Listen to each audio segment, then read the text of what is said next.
Good afternoon, friends. My name is Richard Lockwood. I'd like to extend a very warm welcome as we gather today to pay our respects, to celebrate the life of Andrew Stuart Allan, and also a very, very warm welcome to those who are joining us this afternoon via the medium of technology. As many of you may know, Andrew was not a regular churchgoer, and with this in mind, we've chosen today that Andrew's service be more of a celebration of his life. In it, we'll reflect upon his life, express our gratitude for the man he was and for his contribution to the lives of others. For those who do follow a religious pathway, we'd ask that should you wish to send out your own private prayers or healing thoughts, or just to recall him in your mind's eye, you're most welcome if you do that during our music for reflection. Thank you, friends. Now, it goes without saying, you know and I know, that Andrew would not want today to be a sad occasion. He wouldn't want you to remember him with a heavy heart. He'd want you to remember him with love, most definitely a smile, and a nod to all those good and happy moments of his life, of which there were plenty. And of course, we think today not only of Andrew, but also those who were closest to him, and those lives that have been so closely tied together that they cannot be separated without pain. And so our thoughts are with his devoted husband, John Jack, his sister Sandra, and the extended families that they each represent at this truly difficult time. Be glad. Be glad for the joys that Andrew had and for the fullness of his life. Be glad for having known him, the things he gave you and the things he taught you. And thank him for the good times. Andrew, we thank you for your hard work, for your love, and for your laughter. But we thank you most of all for simply being you. You filled your niche, accomplished your tasks, and there's no doubt that you leave this world a far richer place than when you found it.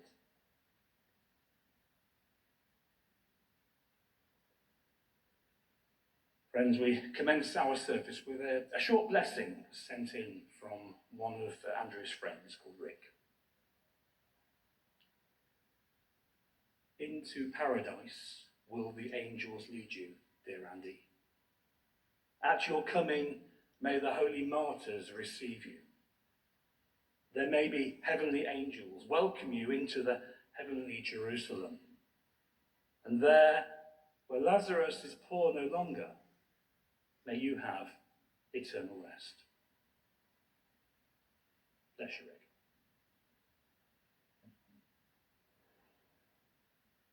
Today is a very sad day. It marks the end of an era of true happiness that Andrew found in his love for John Jack and for his beloved family and friends, of whom are in abundance.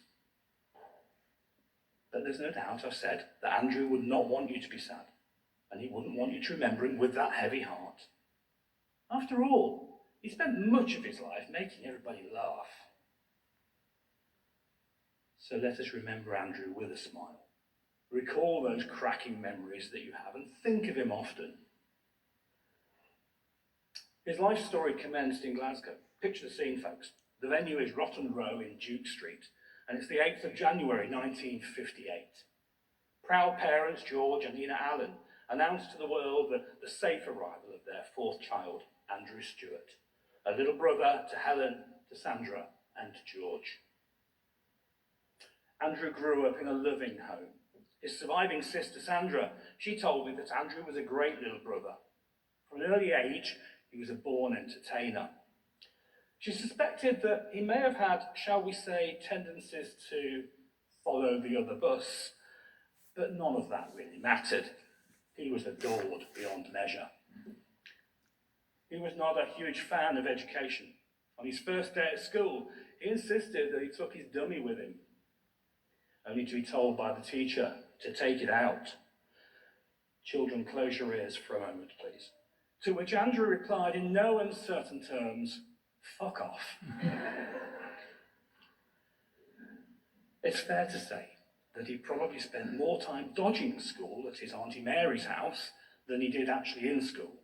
But nevertheless, he was a popular boy, and he made many friends. Realising you're gay during your informative years is often no walk in the park, and when Andrew progressed to senior school, some of the local boys attempted to bully him. But his big brother George was having none of that nonsense, and he made it abundantly clear that anyone trying to, there would be consequences to anybody disrespecting his baby brother. Andrew was a clever chap. He was a quick learner, and despite his lack of educational achievements, he went on to forge a real success in life simply by being himself. Throughout his life, he made sure to look after those whom he loved, and there's no doubt that what he gave out in affection, he got back tenfold. On leaving school, he had several jobs, including a stint at the local cash and carry. At age 18, he commenced national service. He joined up in the Navy. Soon after joining up, it became quite clear that military life was not for him. But he completed his service, and he returned to Civvy Street with many, let's just say, fond Navy memories, and we'll leave it there. In the early 80s, he headed south to the Midlands, and it's here in Leicester that he made so many, many new lovely friends. And I know that Julian would like to share some words with us now. Julian.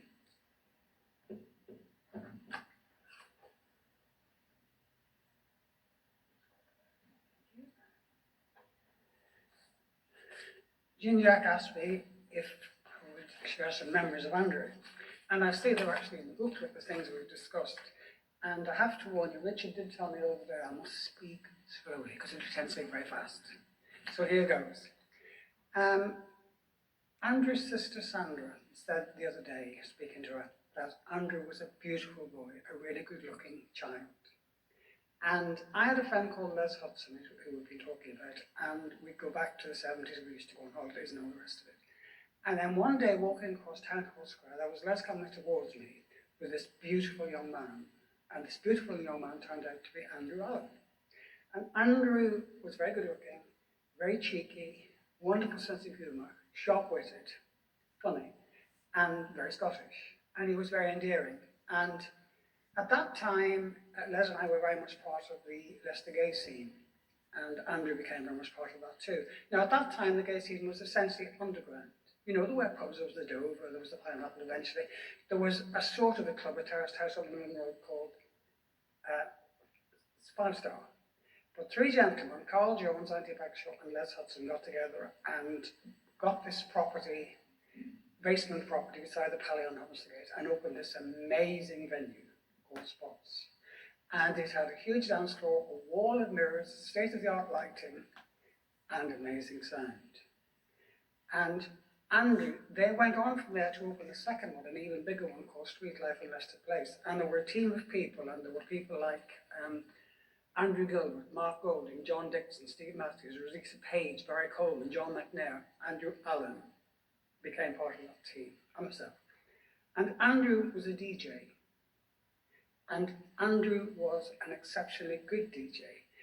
And Steve Matthews, who was a contemporary DJ at the time, they were sort of friendly rivals, and Steve did some DJing as well.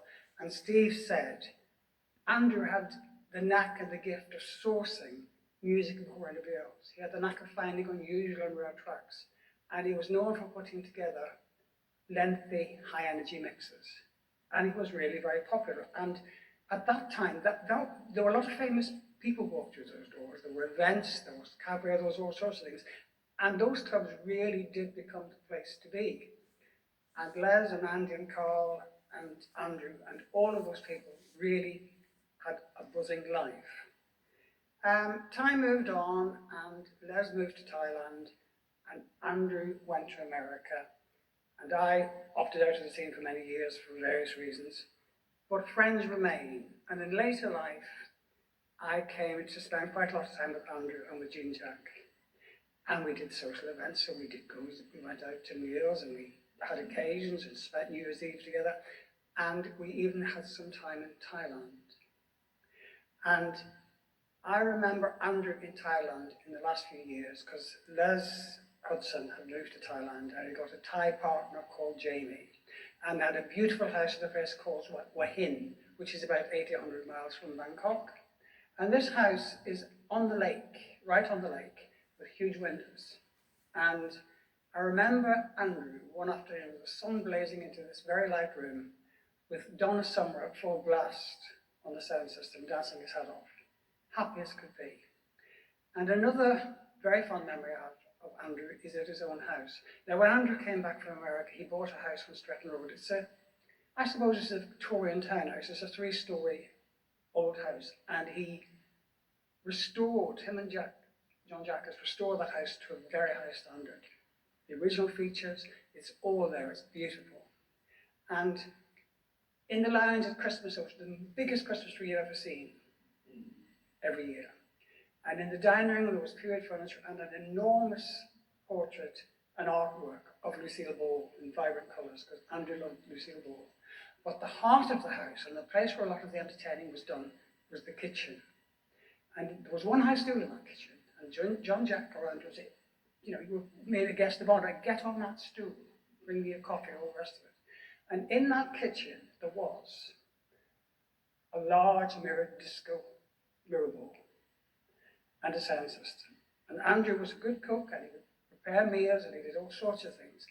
But inevitably, there was the music and there was the little ball. So Andrew spent his whole life loving music. They say that in life you have all your true friends you can count on one hand. And I do consider Andrew to have been a very good friend.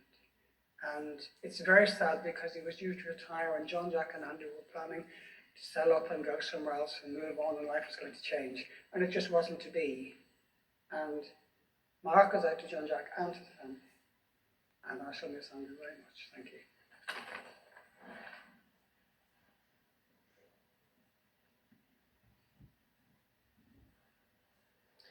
Thank you, Julia. Some lovely words there indeed. It was around 18 years ago that Andrew met the love of his life, John Jack, and I'm sure that you'll agree that they were simply made for each other. As Julian has already said, they were inseparable, and their love for each other was cemented in marriage on the 14th of March 2009 at the Hare and Hounds in Colville. Together they went on to forge an enviable companionship. They enjoyed each other's company, looking after little Taz, the rescue cat, celebrating life events. None more important, of course, than we've already heard, than Christmas. He adored the festive season. Once bonfire night was over and done with, he was ready to commence those annual festivities with gusto. Within days, the house was adorned with things that glittered and things that shone, and topped off with over 1,000 cat-themed baubles collected over a lifetime, along with a selection of Christmas trees that could give Harrods a run for their money. He loved beautiful things. He had impeccable taste. He kept an immaculate home. He loved to visit Thailand, and he adored his visits to his Scottish roots to see family. Sandra also told me that he was not backwards in coming forwards, and he was a cheeky wee bugger. On one occasion, he told the local taxi driver to drop him off at his sister's house, pointing out that it was the one with the dirty curtains. Sandra, no doubt, will tell you more about that later. Okay. He was also very, very fond of his French in-laws, and I know that John Jack would like to share a few words with us. Okay? Yeah, all right.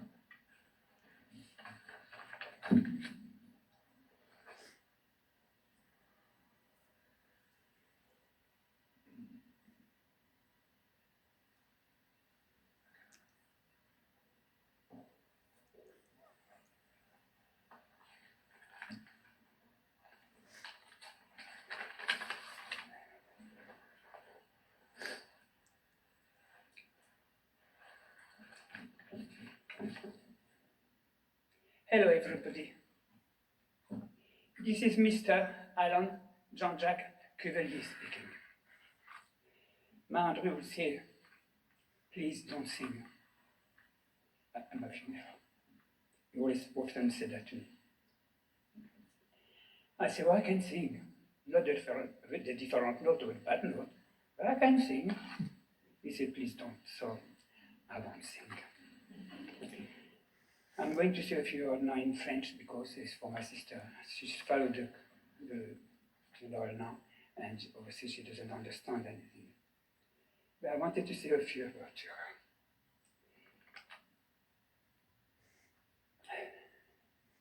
Yannick does not speak the English, so I will recall a story with Andrew.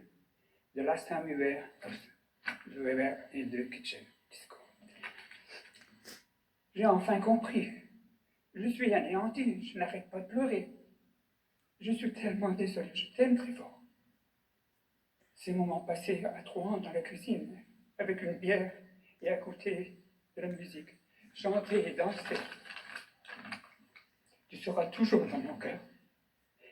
Mon petit lapin, je t'aime, je t'embrasse très fort. Ta petite Yannick.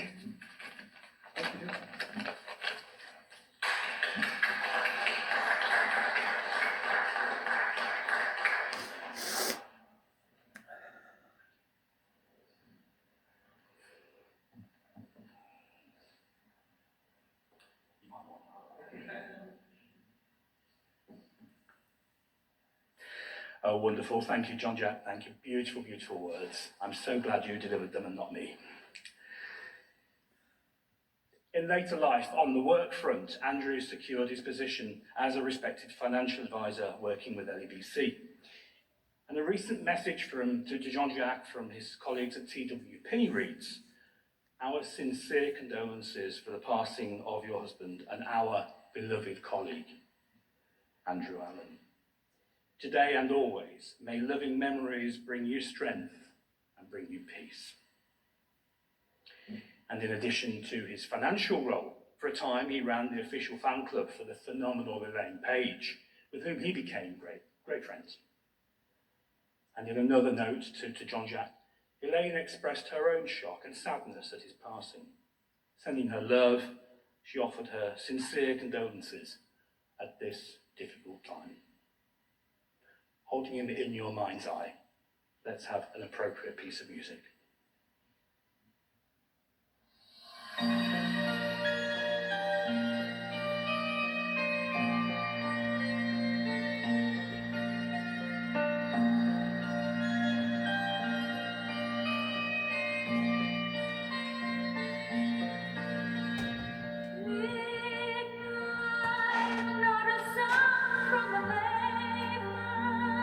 As the moon lost her memory.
stale cold smell of morning. A street lamp dies, another night is over, another day is dawning.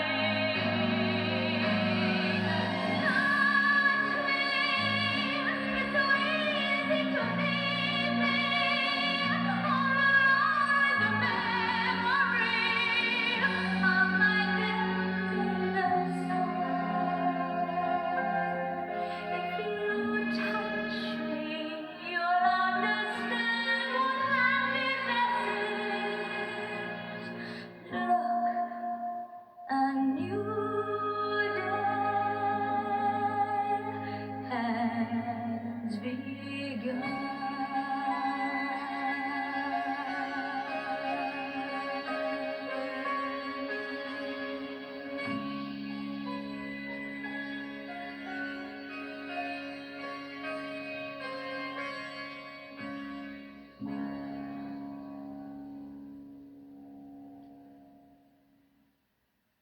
Friends, I'm sure you'll agree that Andrew would not want me to labour the health issues that he endured in recent times.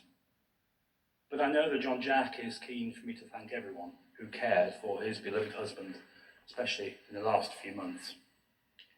Your care, your compassion and professionalism at this difficult time is very, very much appreciated. And thank you also to those who've taken time to send cards and flowers and messages of sympathy. And of course to all of you here today, both in person and to those watching from further afield. Thank you so very much. Today we are forced to pay tribute to one of life's characters.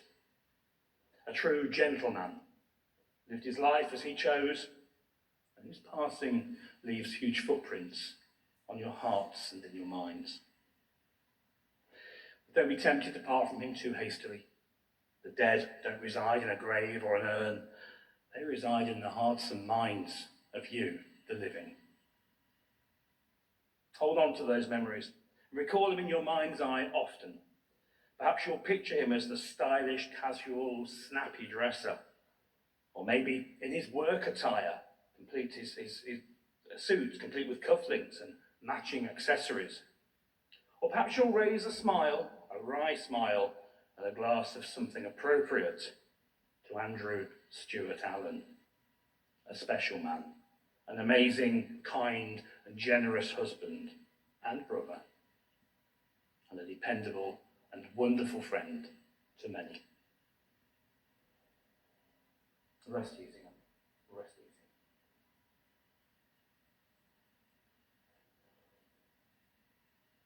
Remember him when the sun rises and when the sun sets. Remember him at the beginning of the year and when it ends. Remember him when you notice things he liked. And remember him when you notice things he hated. But remember him always. Friends, all too soon we come to that part of the service where we prepare to carry out our final duty for Andrew. Could I ask you to stand if you're able, please?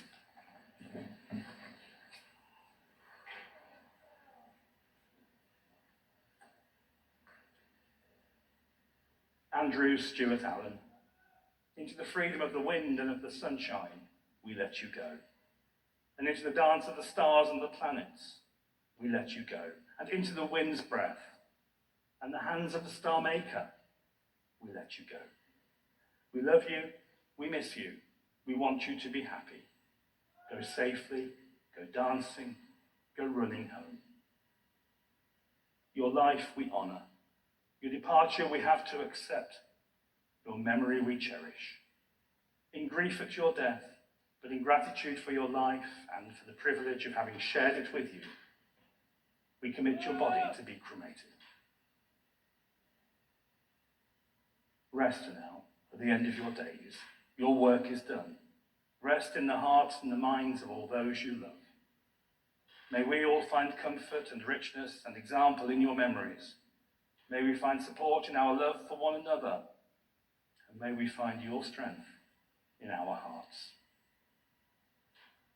Rest easy. God bless. Please sit down, friends.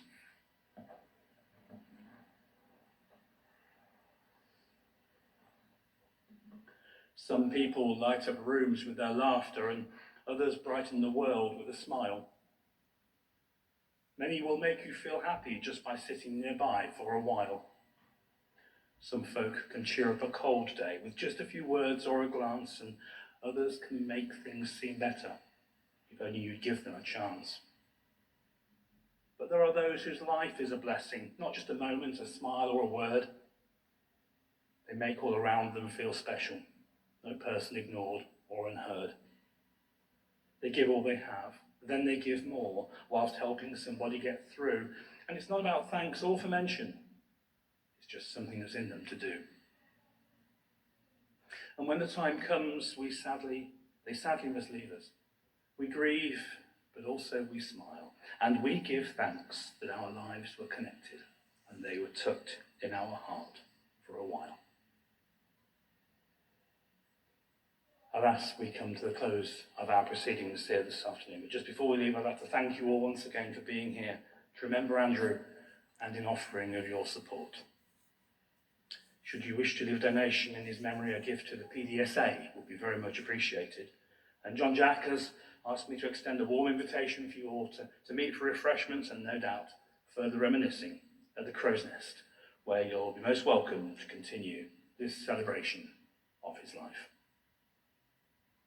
But for now, as we prepare to leave him on this, the next part of his journey, wherever that may be, I ask that you go in peace and you go in love, and you take with you those oh so precious thoughts and memories that you have of him, remembering him now, remember him always, safe in the knowledge that he's only ever a thought away. Friends, we close our service with a beautiful rendition of Ave Maria by Sarah Brightman. And could I ask you to stand one final time if you're able, please?